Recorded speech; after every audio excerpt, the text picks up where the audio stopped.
Hi, everyone. It's me, Dr. Goins, and I'm here for Do This, Not That Tuesday. So, in this video, I'm going to review what we had talked about last week on our Do This, Not That. So, when we're about a relationship based classroom and setting up, it's important to make a classroom that is a second home, that it's functional, that's inviting, and it's personalized. If you are to build long term relationships in that room, what you don't want is to build an event venue where you want to have just like this one awesome party. You focus on decorations, on activities, but in terms of relationships and just fun, it's only going to be a short time thing.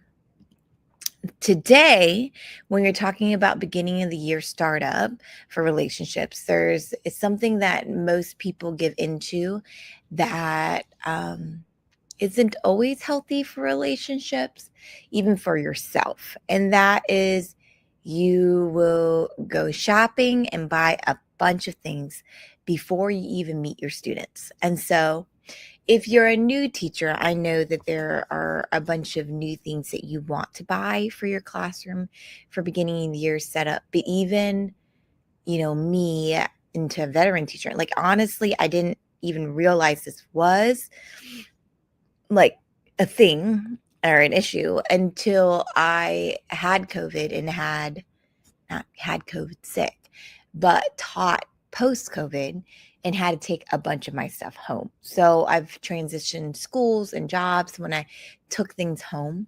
And one thing that changed post COVID is you don't need a lot of stuff. And so if you put in a lot more digital or technology supports, then your hands-on materials or your student learning materials are more personalized and student specific. So what I find is if I'm doing less of more of these like games or center activities, and I'm doing more of things that work for either a small group or an individual or even a pair of students. And so with that in mind, then it's probably not smart to go shopping until you meet your students, until you get into your room.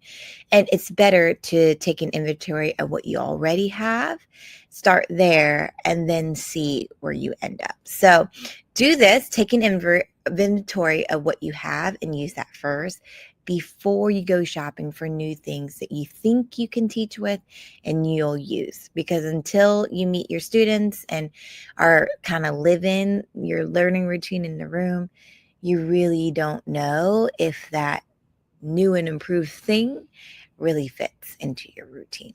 Well, that's all I have for you today at Do This, Not That Tuesday. I'll see you next week.